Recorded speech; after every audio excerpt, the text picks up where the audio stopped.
decided to talk about this subject, particularly in the context of the sort of engagements we are having with the past these days, for the last couple of years. I'm not going to talk about political history. I'm mostly talking about history of science because that's what I was supposed to do, and I was requested to do, to confine myself to history of science.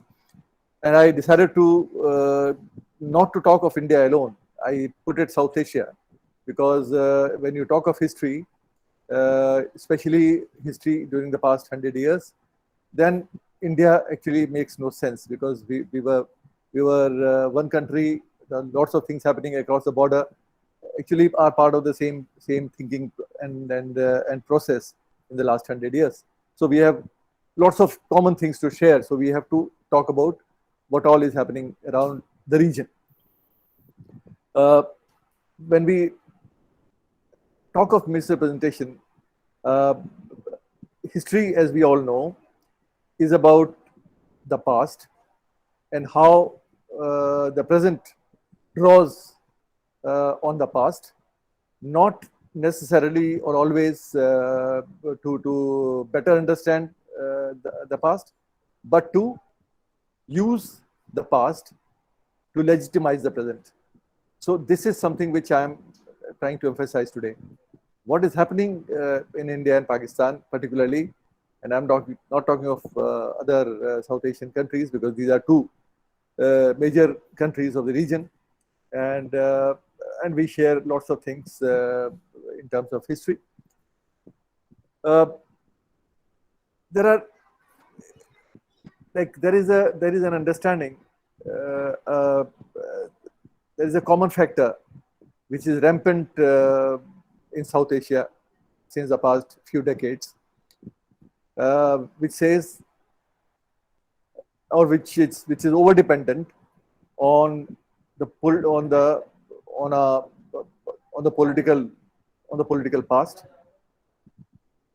It happens in history and culture most often. Surprisingly, it is more rampant in history of science. Very few people know about history of science. We generally talk about political history all the time. We talk of Sardar Patel, we talk of Nehru, we talk of Bhagat Singh, Bose all the time, and sometimes in good spirit, sometimes in not so good spirit, but we keep engaging with particularly with the recent past, with the freedom struggle phase that we keep hearing, not only during the past few years, but last quite some time. But history of science generally is not very much discussed because we don't teach history of science that well. We don't engage with it that well. So we are not really concerned very much about what is happening in history of science, what are the new traditions, new thinking, new processes in history of science. That's what I thought I should talk about.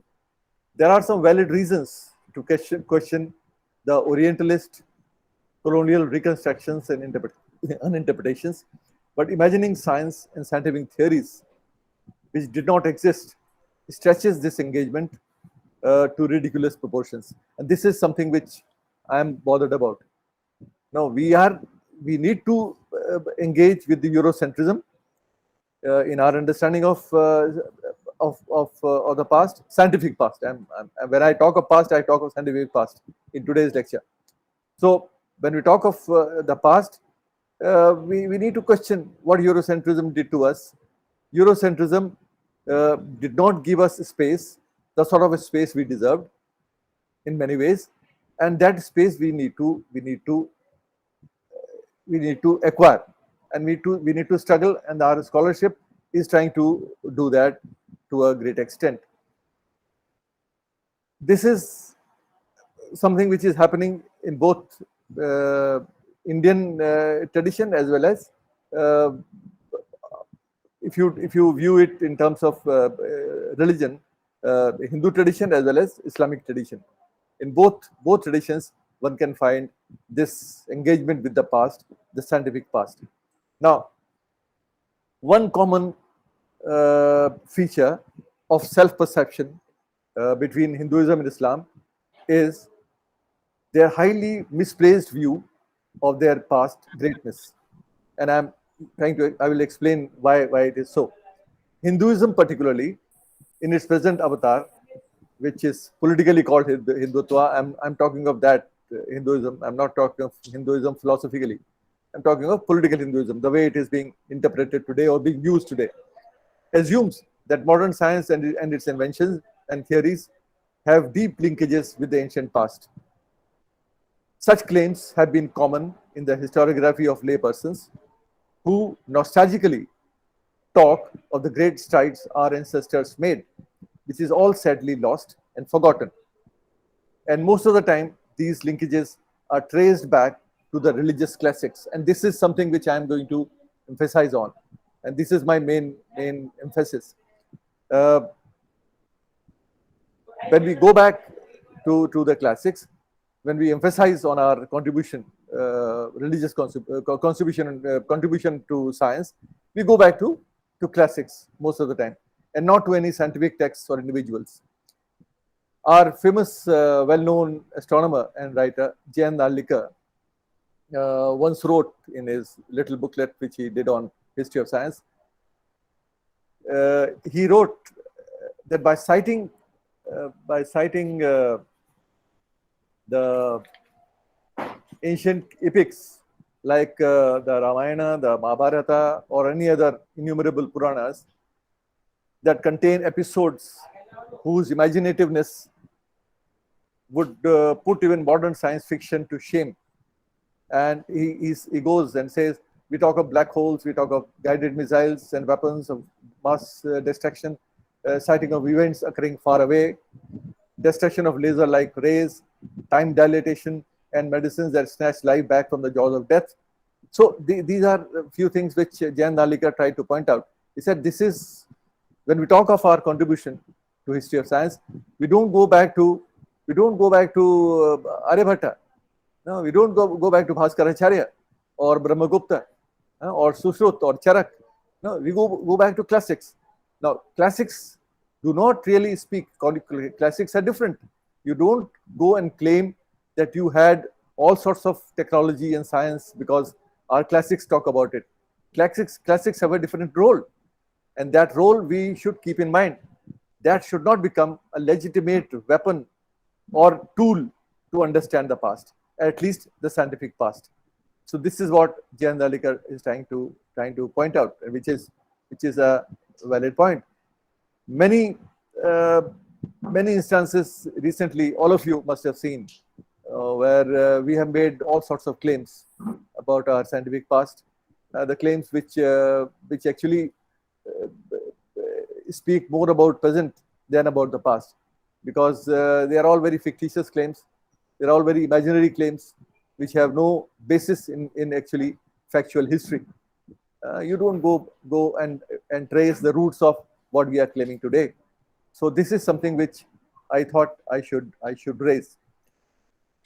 The populist historiography of science, as I have tried to call it, in Islam, is actually more erudite, and you will see why it is so, and sophisticated looking than its counterpart among the Hindu populists. It appears so because its articulation is a collaborative project between the lay Islamic enthusiasts and some professional philosophers of science, as well as science writers. It is also a global project with the involvement of 50 plus Islamic nations. Some of these countries, both states and their people, invest huge human and financial resources to promote an idea of science which conforms to their populist vision. This Islamic historiography is also enmeshed in more than a millennia-old relationship with the West, which has consistently been stormy. The expansion of Europe into the non-West after the colonization that included most of the Islamic Muslim world added a new dimension to this relationship.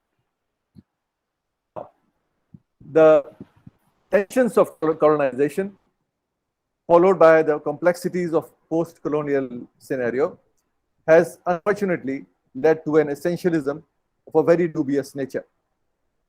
We see a large number of post-colonial Islamic intellectuals getting into cultural relativism to counter Western science with their own religion-inspired Islamic science. And I'm talking about this because this is something which is very seriously being pursued in many parts of the world, particularly in Europe. The Islamic scholars which believe in this sort of science follow this very seriously. And this is being done for the last 25, 30 years, or even more than that. I've done a separate book on it, Jihad or Istihad, which was published in 2012. And this book actually deals exactly with these issues in quite detail. This regrettable aspect of colonialism and the imperative desire to neutralize a pervasive Eurocentrism has restricted the likelihood of the emergence of an ecumenical version of the history of science in most of the post-colonial non-Western societies.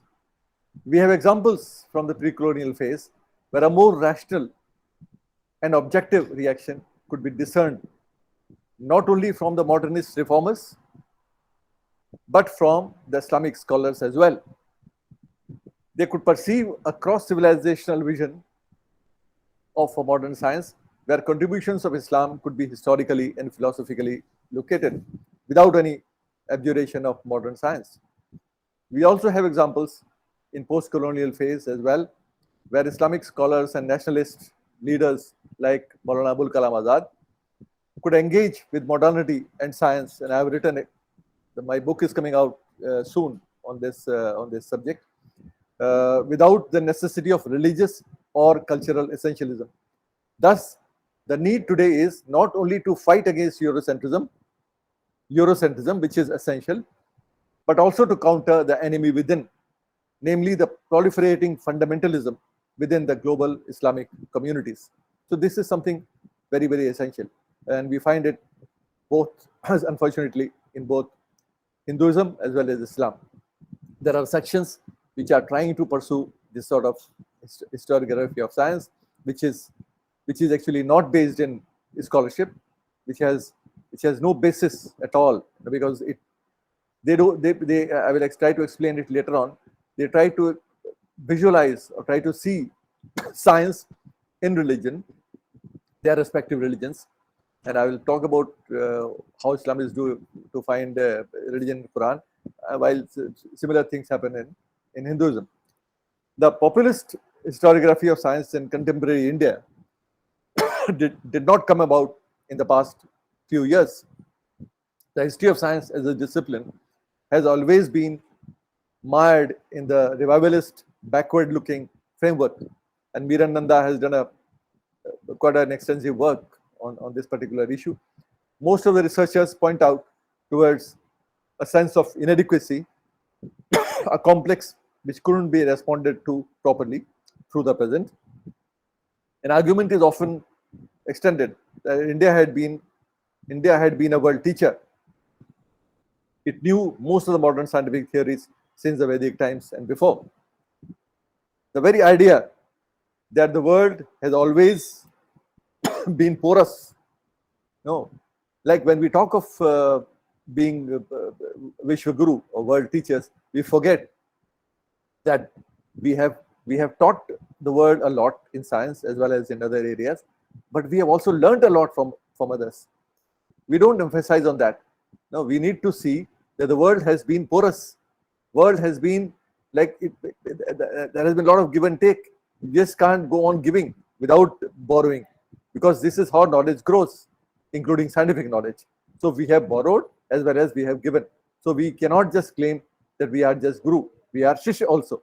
No? So this is something which we need to keep in mind, particularly when we are talking of science, because science is something which grows only when you engage with the other.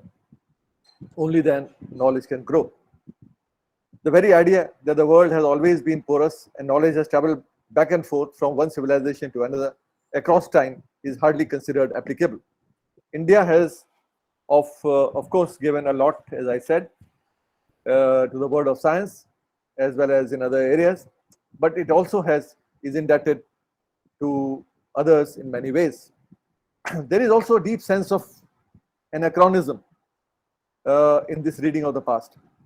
Generally known as this anachronism is in history of science is generally known as Whig interpretation of history.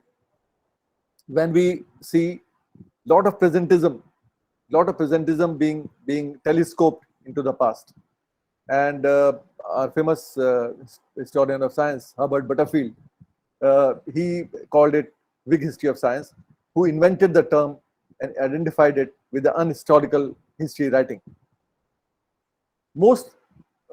However, in India these days, the past is being studied with both eyes on the present.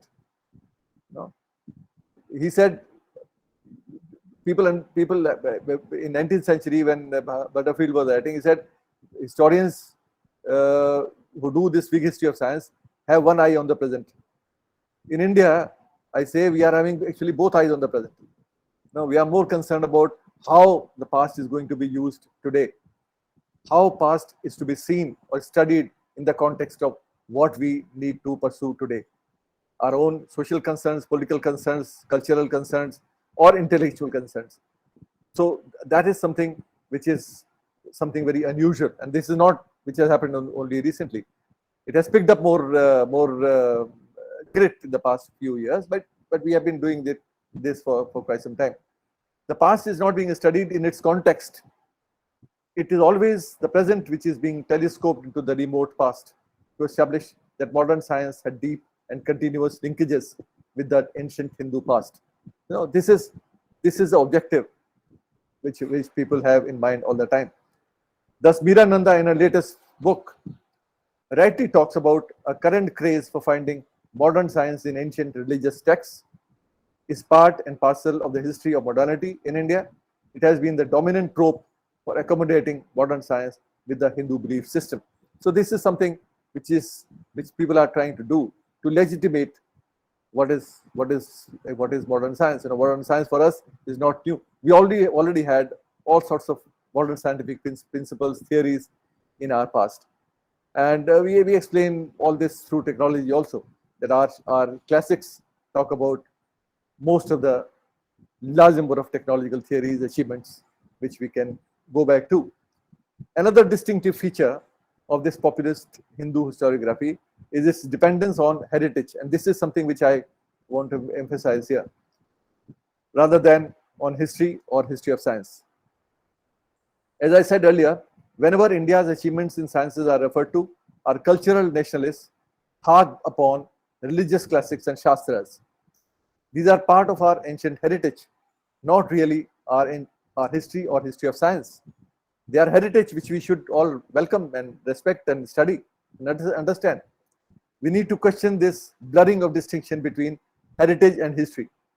So this distinction, we need to blur it.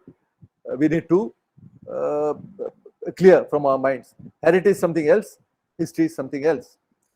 David Lowenthal, in his well-known book, The Heritage Crusade and the Spoils of History, attempts this distinction beautifully. And let me quote few lines from him, which are relevant in our context today. And I quote, he says, "Heritage is not bad history. In fact, heritage is not history at all. While it borrows from and enlivens historical study, heritage is not an inquiry into the past, but a celebration of it.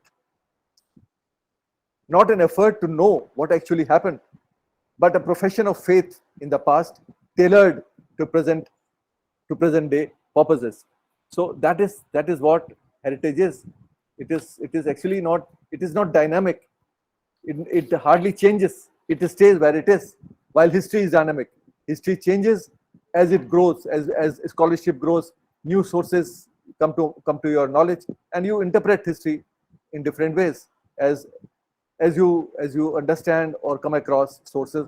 Sources are also diverse. You have archaeological sources, literary sources, so many other oral history sources, so many ways to look at the past. So all that makes history a very live subject, a dynamic subject, while heritage is not so. So you cannot actually understand history of science through heritage, which is static, which is not dynamic. This is what Lowenthal is trying to say.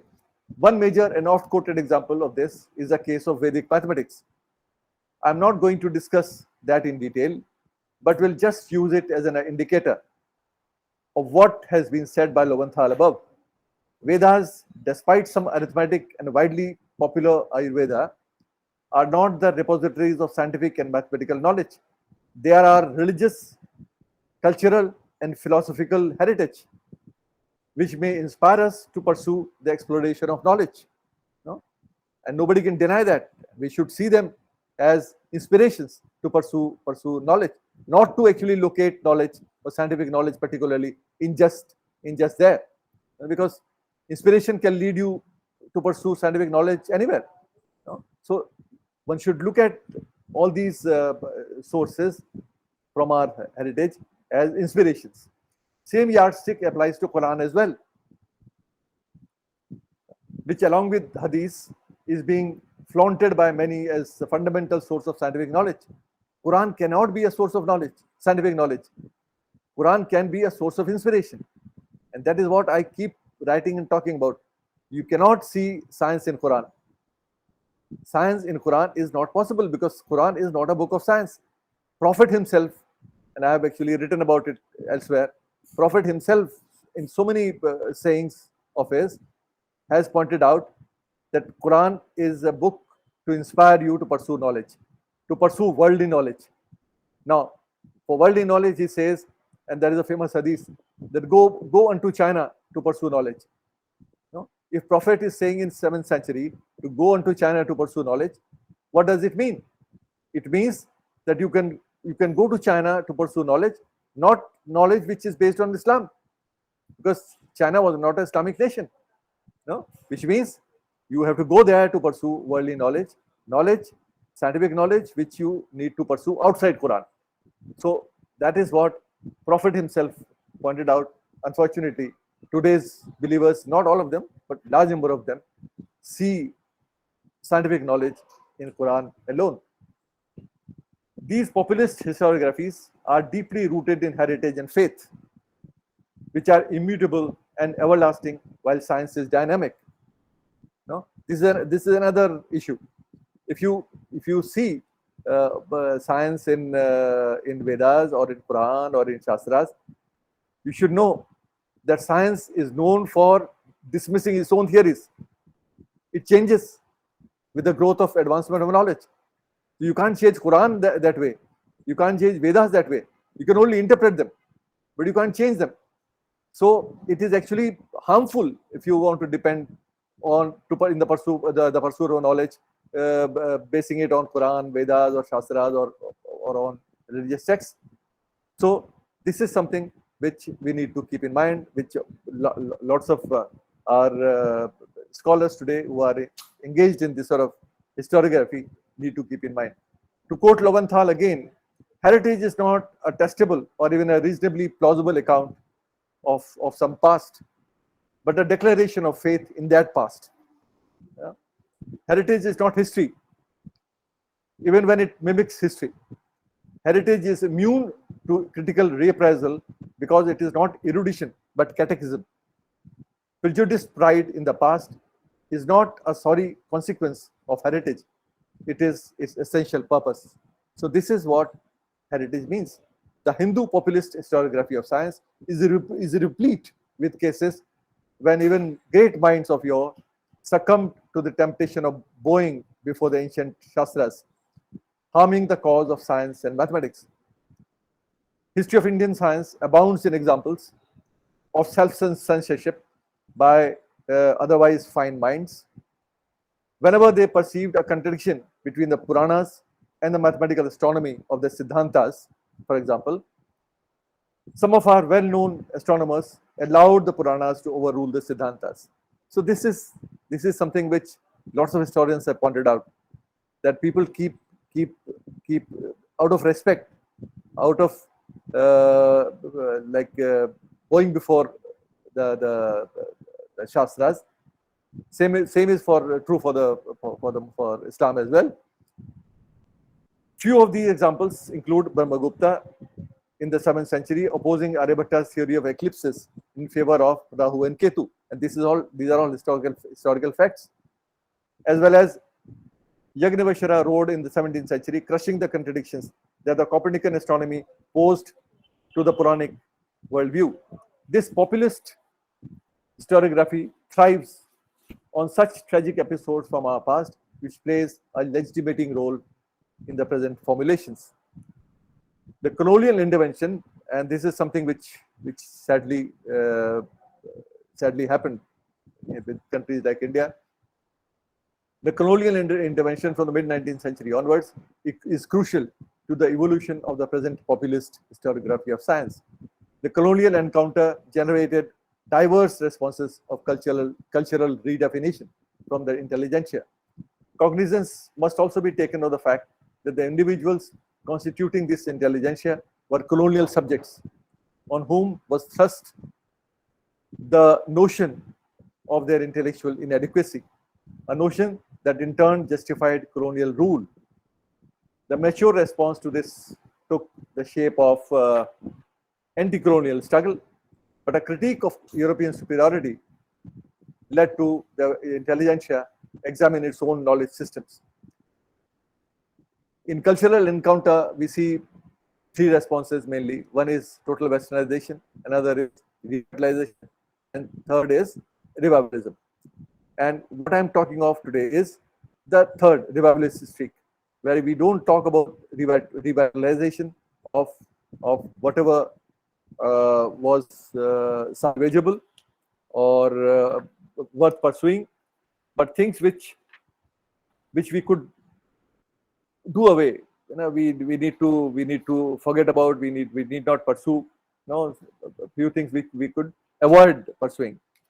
You know, this is something which unfortunately is not happening, and most of the time, a large number of historiographies are replete with the examples where you go back to heritage, you go back to our religious texts to pursue scientific knowledge, you know, to reclaim science for us. And in this case, you know, I often say that when we talk of our own contributions to science, which are immense in many ways, like a few of them are well known. We all know our contributions in mathematics, in astronomy, in medicine. Specific contributions also. I'm not talking of specific today, but we forget that all this knowledge was passed on to Europe through the Arab world, and we know that. That's why lots of our mathematical knowledge actually became Arabic science, Arabic mathematics, because it went to Europe through the Arab world. So that is all part of our history. Now, when it comes to Europe, in the 3 centuries, from 16th, 17th century onwards, there is a break which takes place. The break is that the world, you know, today we can claim that we had huge contributions to make. Of course, we made our contributions in our own context, in our own period. But what happens in 17th century Europe, the scientific revolution, that change we did not see, and we know that major reason for that was colonial intervention, you know, and we can explain that even earlier period as well. There were lots of reasons why it didn't happen, because in Europe the changes took place not only in science. When we talk of modernity, we talk of a package. A change took place where a feudal world was changed to mercantilist world, rise of mercantilism, rise of capitalism, rise of science, decline of feudalism. All this happens as part of development of modern world in Europe, which we missed. This particular aspect we missed. So we should not regret, and I'm talking of this because we missed all this. We want to reiterate through all these efforts, new historiographies which we are trying to invent, to prove that we actually had lots of science with us. Now, when we go to the early 20th century, when our engagement with modern science begins, look at the work of just three people, and I will just touch upon that work. P.C. Ray, Vijendranath Seal, and Binoy Kumar Sarkar. Now, these three people, look at the title of their works. P.C. Ray says He works on a mid-14th century chemical text, Rasa Prakash, translates, interprets. The title he gives, what is the title? History of Hindu Chemistry. No? Now, when he talks of it, Hindu chemistry, he is not talking of Hindu chemistry in the context of Hindu thing we are, the political use of Hindu word we are using today. He is talking in terms of cultural expression, because he is trying to question the Orientalist writings of the period. He is questioning the British, no? Trying to emphasize the cultural identity which is Hindu, no? Intellectual identity. Now, Brijendra Seal, Positive Sciences of Ancient Hindus. Beautiful text. If you read it, you will find lots of philosophical ideas in that particular text, very important text for us. Similarly, Vinay Kumar Sarkar, Hindu Exact Sciences.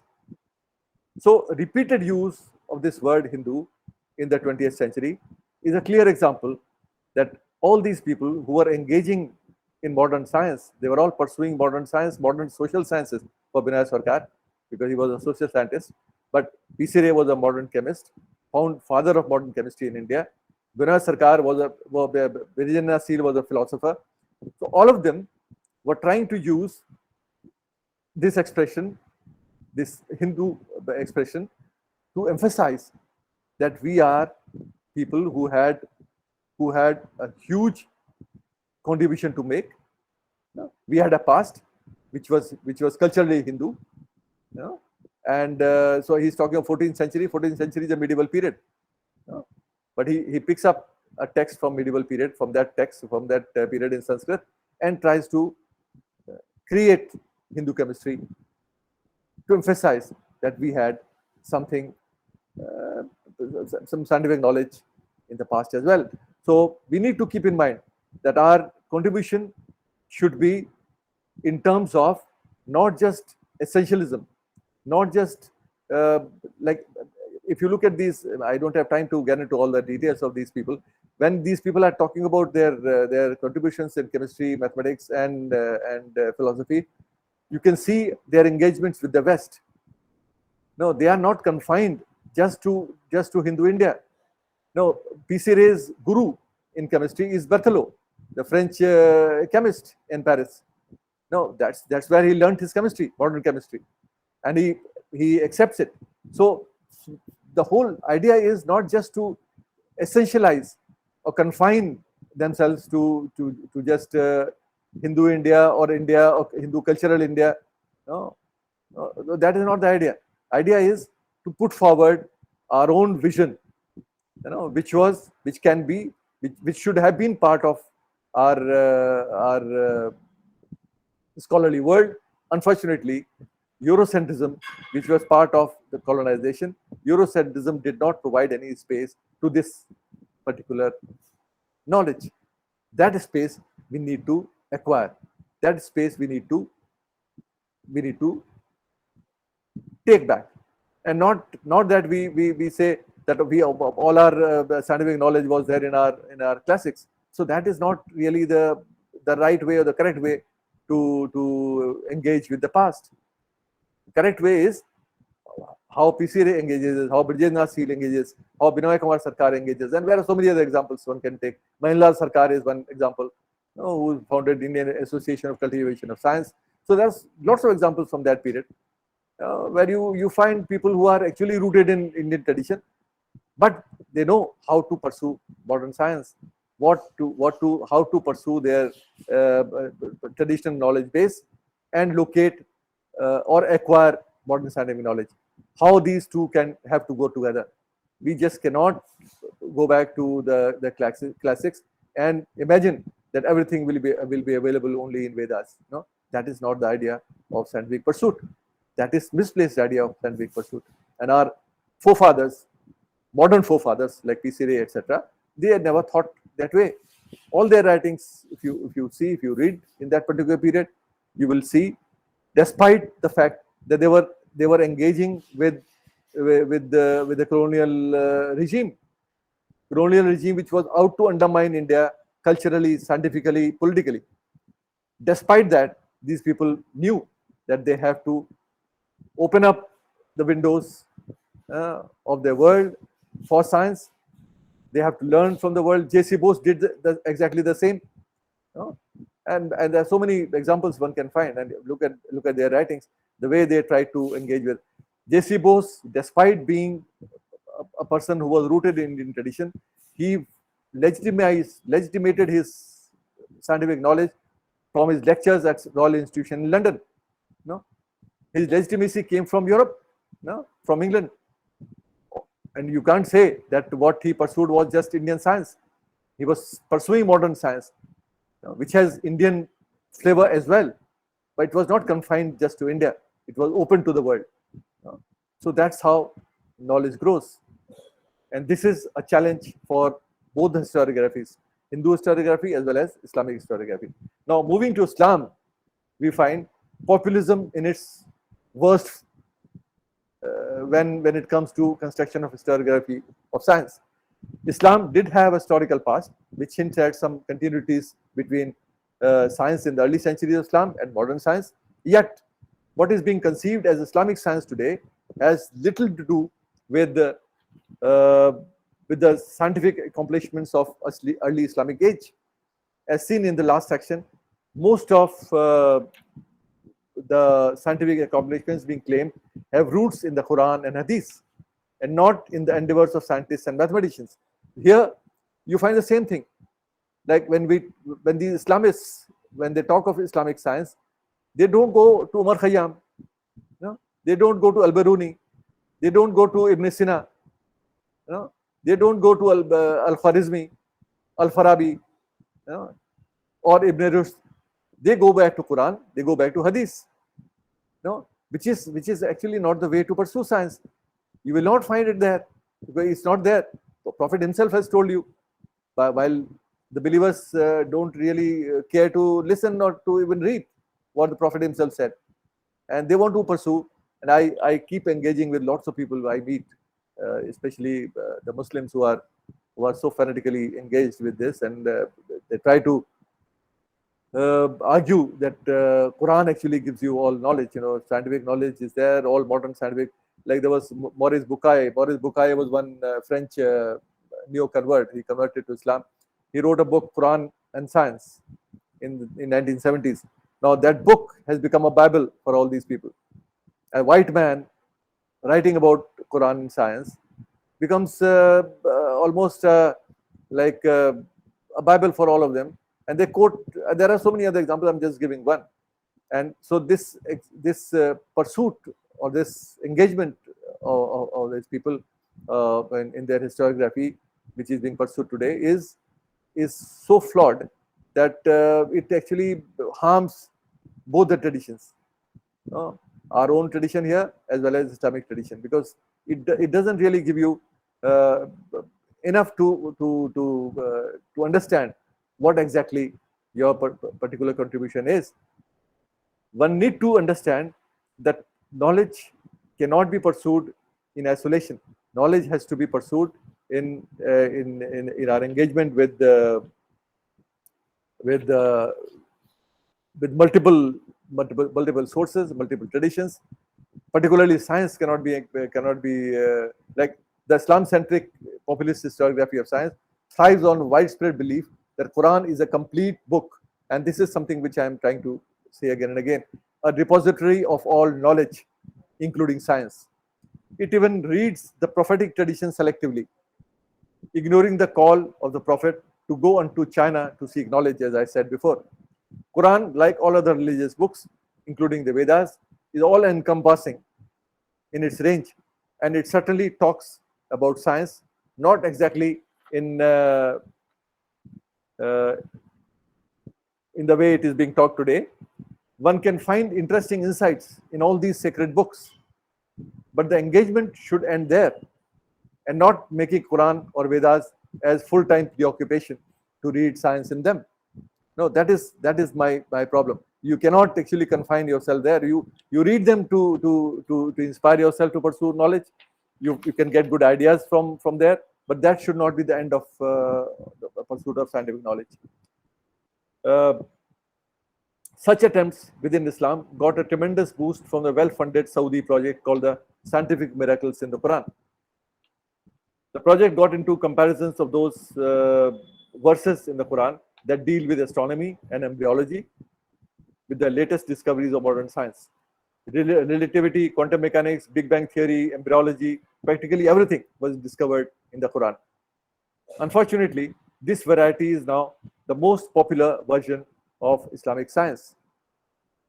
There are scholars who argue that the work done by such people is useful in a sense that it has reawakened Muslims to the value of their inheritance and rekindled the desire for further research with awareness that there is Quranic sanctioned scientific research.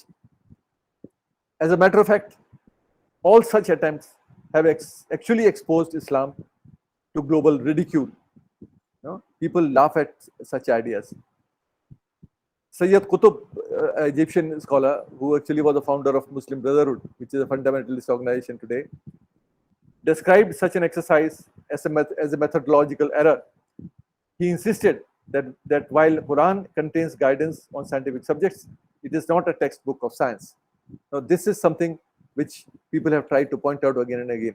In India, in the 19th century, Sayyid Ahmad Khan had a long engagement. When he talked of modern science, when he talked of modern education, lots of Maulvis from different madrasas actually went after him.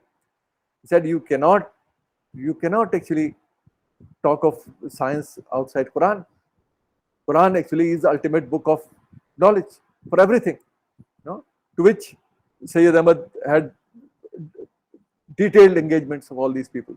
So this is something which has been happening over the years, and we have been watching all this. Unfortunately, these historiographies of the past 20 years, and I am talking of these new historiographies because these are being talked of repeatedly with more emphasis in the recent past, when we see the emergence of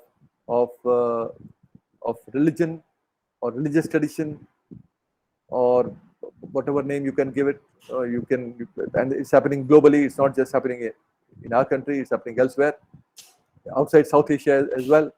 You have lots of evangelical groups who are actually engaged in this sort of work, who are trying to question Darwinian theory of evolution, intelligent design, all that we keep talking about, reading about.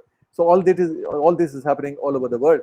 But for us, this issue is more serious because for us, our own understanding for the young people in both in South Asia, in India and Pakistan, both the countries, we need to understand scientific knowledge a little more, because if you go to Europe and America, they have used science, they have used technology to the maximum. They have reached wherever they had to reach. Now they talk about ecology, they talk about black holes, they talk about all sorts of things, globalization, global warming, etc.